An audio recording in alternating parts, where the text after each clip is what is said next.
असलामुअलैकुम दोस्तों, तुसी वेख रहे हो पाक पंजाब टीवी ते मैं हाँ तुहाडा दोस्त अब्दुल वाहिद। सब तो पहले जिन्होंने दोस्तों ने अपना चैनल सबसक्राइब नहीं किया, अपनी मूवी देख रहे हैं अज पहली दफ़ा, उन्होंने अगे रिक्वेस्ट है कि अपने चैनल को करो सबसक्राइब तो नाल बैल आइकन करो ओके, ताकि साडी अगली वीडियो का नोटिफिकेशन तुहाडे तक पहुँचे, तुसी वो वीडियो वेखो सब तो पहले। जिस तरह कि तुहानू भरावां नू पता है कि असीं सिर्फ वो रकबे दिखाने आ, इंदे अपनी गारंटी होंगी कि रकबे सिर्फ वो दिखाने आ जिहड़े कि बराए सेल होंदे ने। आपां कोई भी मूवी तुहाडे भरावां वास्ते फेक यूट्यूब ते अपलोड नहीं की।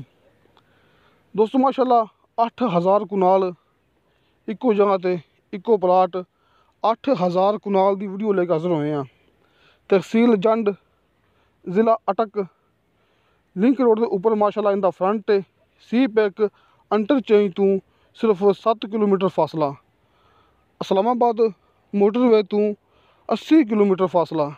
लेकिन भाई हमारा कहना है कि जदों सी पैक इंटरचेंज जरा कि ये तकमील हो जाएगा, उदों इस्लामाबाद सिर्फ 1.5 घंटे सफ़र तो रह जाएगा। दोस्तों ये भाई हमाद ने आपां नूं 8000 कुनाल की वीडियो सेंड की है। इनदे विच रकबा अद्धा को आबाद है, अद्धा को गैरआबाद है। तुसीं ऐं समझ लो कि रकबा गैरआबाद और आबाद मिक्स है। जड़ा हिस्सा इंदा आबाद है आपां तुहानूं भरावां नूं दिखा चुके हैं, उहदे विच गंदम काश्त की गई है। वीडियो थोड़ी पुरानी है, इस वास्ते गंदम बिल्कुल छोटी छोटी सी, लेकिन जड़ा हिस्सा आबाद है उहदे विच फिलहाल गंदम काश्त की गई है। जिहड़ी गैरआबाद जमीन है इंदे विच ही वो तुहाडे भरावां दे सामने। दोस्तों तुसीं गल करनी डायरैक्ट भाई हमाद साहब नाल, जड़ा कि ज़िला अटक दे विच काम करते हैं। तुहानूं भरावां नूं उन्हां दा WhatsApp नंबर ते कॉल नंबर सामने स्क्रीन ते नज़र आ जाएगा। ये वेखो दोस्तों, ये सामने जड़ा कि आपां नूं नज़र आ रहा है, इत्थे गंदम काश्त की गई है। थोड़ी जी मूवी पुरानी है, इस वास्ते गंदम बिल्कुल छोटी छोटी है।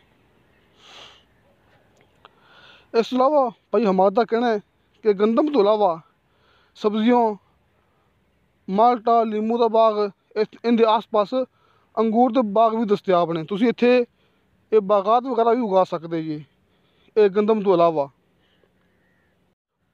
मिसाल तौर पर मेरे कहने का मकसद सिर्फ दोस्तों यह है कि इत्थे कल्ली गंदम नहीं, कि यह नहीं समझना कि इत्थे कल्ली गंदम काश्त की जाती है। भाई हमारा कहना कि गंदम तो अलावा इत्थे गंदम भी काश्त की जाती है, लेकिन गंदम तो अलावा इत्थे तुसीं बागात, सब्जियां वगैरह उगा सकते जी। लेकिन जिहड़ी ये जमीन है इहदे विच मालक ने जिहड़ा हिस्सा आबाद है उहदे विच गंदम काश्त की गई। तो दोस्तों तुहानूं सामने भाई हमाद दा WhatsApp नंबर ते कॉल नंबर नज़र आ गया होना है। इस रकबे की डिमांड की है भाई हमाद ने फी कुनाल के हिसाब नाल 4,50,000 रुपया। दोस्तों 4,50,000 रुपया, 4.5 लाख फी कुनाल की डिमांड है। कमी पेशी प्यार मुहब्बत हो जाएगा। बाकी विचों जमीन कितनी मिलनी है तुसीं वो गल करनी है डायरैक्ट भाई हमाद नाल कि कम मिलनी है या कम नहीं मिलनी हैगी।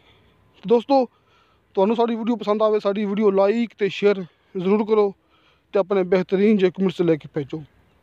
इंशाअल्लाह ताला मिलांगे अगली वीडियो ते। खुदा हाफिज़।